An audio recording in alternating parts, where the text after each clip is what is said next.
Thank you very much. So let's say that somebody committed what society would say is a crime. Yeah. Yeah. I'm going to keep it general. And they don't get caught.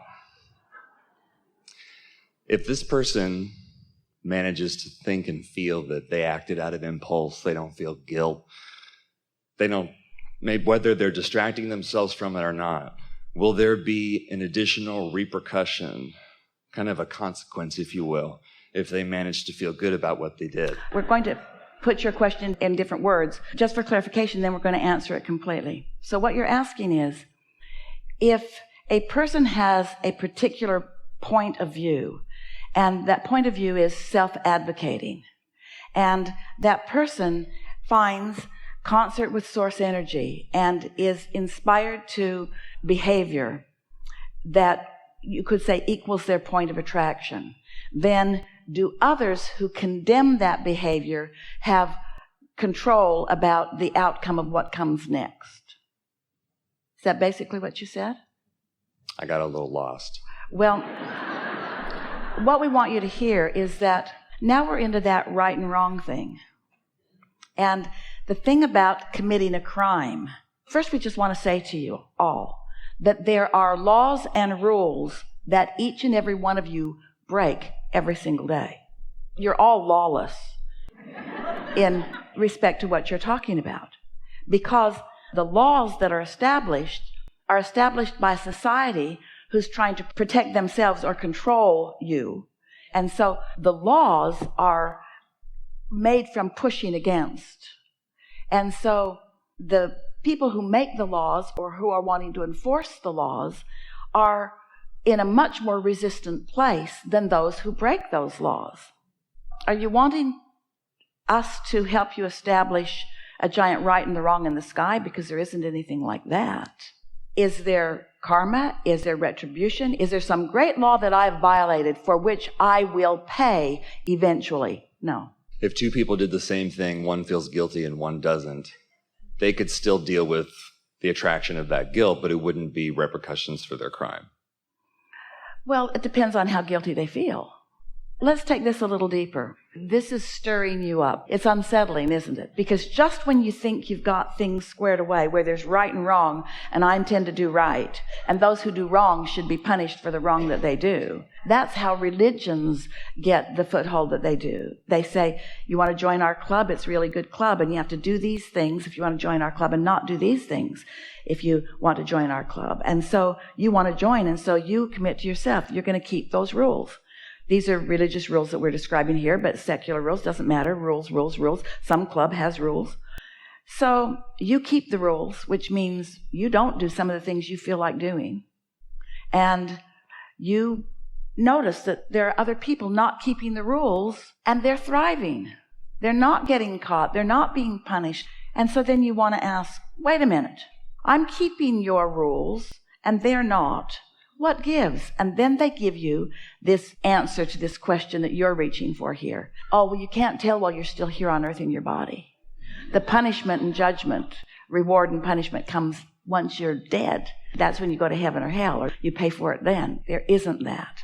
There's, in this moment, alignment or not. And there are a lot of people in alignment who are doing things that others would judge inappropriate. There's a greater law. So let's get to something really important, because that's the strongest question that is happening here in this room. As you've lived lives, not just this one, but a lot of them, and we're talking about you as individuals and you as mass consciousness. We're talking about society in general. We're talking about humanity on planet Earth. As individuals, you know what you don't want, you know what you do want. So you've been creating this new reality that then future generations are born into and begin living. It's the basis into which they are born. Then we've been saying to you that through all of that, you figure out what feels good to you and what doesn't feel good to you. And you begin from personal experience, from a lot of personal experience, from a lot of perspectives. You carve out what you desire, and your inner beings focus upon what you desire. Because there's no shortage consciousness, there's no deprivation. You receiving something doesn't deprive somebody else from it. You getting something doesn't make others have to get it. It really is individual point of attraction. So now step back a little bit and picture lots of lifetimes and lots of experience and lots of vortices and lots of mass consciousness vortices. And then think about all of that source energy standing in all of those places, knowing what you're asking for and becoming it as your inner being and source energy, God, whatever you want to call it, is aware of your evolution and your expansion and what you're asking for. And now focus upon what we've been talking about this emotional guidance system, and focus upon how when you focus on someone and you hate them, you find fault with them, think about how you feel and acknowledge that you've just pinched yourself off pretty good just now from how your inner being feels about them. So through processes like that, you can show yourself in very real terms how your inner being or how source energy is, how they be. Is source energy love or is it hate? Well, you can demonstrate it for yourself. Don't take somebody's word for it. Don't try to dig up some relic of some religious text that has been buried out there in the desert somewhere and try to translate it into hundreds of different languages and then guide your life by it. Use the guidance system that you were born with. You can tell what source feels like, and you can feel what pinching off source feels like. And so if you come to show yourself what love is and what hate is, then you can come to your awareness of really what's going on. And then you've got this standard to live by, where you understand that in your advocating for yourself, you will never find resistance of your inner being. If you were to violate another person, your inner being would not be cool with that. And you would feel the negative emotion in the process of that. Someone said, well, Abraham, I'm worried about what you're teaching because you're seeming to give everyone permission to just do as they please. And we say, yeah. And they say, what if somebody decides that they would like to be a serial killer? We say, what's that got to do with what we're teaching? And they say, well, they want to do that. They took great delight in it. They reveled in it. We say, you don't know that. You don't know how they were feeling. Sometimes people look like they're winning and they're not winning. They're losing. They are miserable. They are tortured. They feel terrible, even though a large part of society says, look, they won. You can only judge your winning in any moment or losing in any moment by the fullness of who you are allowing yourself to be.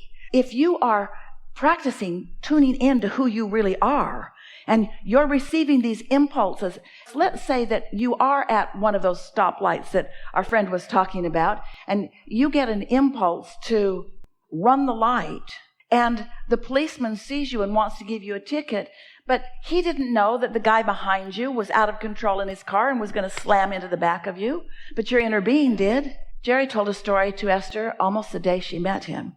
He was driving through a little town out in West Texas, and he was following. There was a truck of Boy Scouts up ahead, and they were not the kind of Boy Scouts that Jerry remembered being. They were throwing pop bottles out of the back of the truck and holding all the vehicles off. And the truck was going slow, and in those days it was no freeways. You had to pass into the oncoming lane, and nobody could pass the truck because the boys were preventing them from being able to do that. And Jerry, he had plenty of time. He was a little bit annoyed by it, but then realized that he was also a little bit amused by it. And he just sort of settled back. And then he said he heard a voice. We know for sure that he had a strong impulse that he translated into those words that said, drive it on the sidewalk. Drive it on the sidewalk. Well, nobody should be doing that. But he drove his Volkswagen van onto the sidewalk, and at that moment a gravel truck whose brakes had gone out slammed into that car and that car and that car and that car and that car. And the Boy Scouts, they had a lot of trouble. They were hurt. They were hurt badly. And so, what was it? Karma? Were they punished for what was going on? And we say, there's a bigger part to this story. Everyone in that line was receiving information that it was being revealed from their source, from their inner being, that what was about to happen was this. And they all were being encouraged to get out of the way. But if you have assigned yourself to keeping rules, Esther said, they would have smashed me because I wouldn't have driven it on the sidewalk. And in those days, she probably wouldn't have. She would not have done the illegal thing. So It's not an easy thing to define what's right and wrong, is it? Is it? You want to. You would like someone to say, this is what's right and this is what's wrong. And then to tell you, if you do what's right, everything will go well for you. And if you do what's wrong, everything will not go well for you. But this universe isn't built on somebody's perception of what's right and wrong. It's built on everybody's perception of wanted and unwanted. And over all that you have lived and evolved to, and over all that Source has lived and evolved to, there is a knowing of what feels good. You can't even be rude to someone without feeling bad.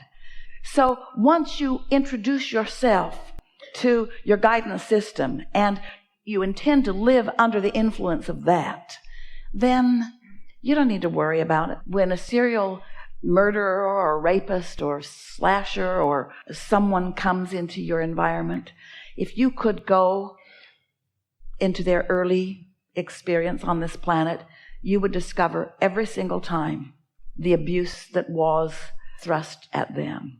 And they just couldn't find a foothold of alignment. And so law of attraction just brought them to more and more and more and more until they get into that revenge state, and that's as good as they can feel. And as you watch them, you might be seeing revenge, but you're certainly not seeing satisfaction. You might be seeing revenge, but you're sure not seeing joy. You're sure not seeing love or appreciation. You're sure not seeing all that they are. So is there a punishing God? No, but there is a punishing law of attraction. Not punishing you because you are inappropriate or bad, but because you are focused upon what you do not want, and law of attraction brings you what you think about, whether you want it or not. And so with all of this law of attraction stuff going on, then humans want to sort it into piles and into religious piles and into right and wrong. And mostly they want to control the behavior of one another in order to perpetuate the life experience that they think they want. Well, this world is big enough to accommodate what everybody is and who everyone is and what everyone wants. It's absolutely possible to live in a world that seems like it's disrupted in so many ways and find true happiness every day, really every moment of your life experience.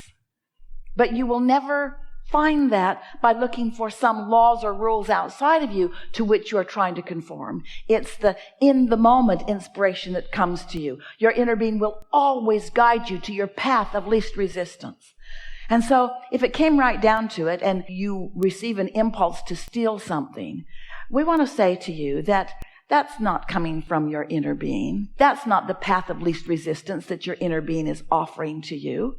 But it's also not a path of least resistance that for whatever reason felt like the path of least resistance to you. In other words, if your children don't have food and you don't have money, you might think that getting food for them is the path of least resistance. And the means by which you get it is really a sort of irrelevant question, isn't it? And so, it's impossible to sort out what you want to call the rightness and the wrongness of the world. But it's so easy to sort out. How does my inner being feel about this right now? And if that's what you're reaching for, let's say that a lot of people, because it's true of a lot of people, that before you knew about the path of least resistance, before you even were focused upon your own inner being, let's say that you were under the influence of competition and whatever, and wanting to prove yourself to whoever, and let's say that you broke a rule or a law, maybe a big one, and now punishment is looming for you because you're moving through the system where the system is wanting to be very clear-cut about it, and the evidence shows itself, and so there you are. But now you understand about the true path of least resistance. You understand about source energy. You understand about what alignment is. So instead of condemning yourself for what you have done, which holds you in concert with that and shines a spotlight on you, instead of that, we have to stick a story in here first. Woman said to us one day, Abraham, I was driving down the freeway in the San Francisco area of California, and I was feeling really good. Our friend said that to us. I was feeling really good. In fact, she said, I was listening to one of your recordings. And I was pulled over and given a ticket. And we said, what for? For not wearing a seatbelt. I said, how do you feel about seatbelts? She said, I hate them. I don't think I should have to wear them. I think it's up to me. I don't think it's anybody's business whether I wear them or not. And we said, so you're driving down the freeway, radiating a signal, I don't wear my seatbelt. I don't think I should have to wear my seatbelt. And I'm mad at anybody who does think I should have to wear my seatbelt. So you are a perfect vibrational match to the patrolmen who are trolling for money who are looking for people who are doing infractions. It's a perfect vibrational match.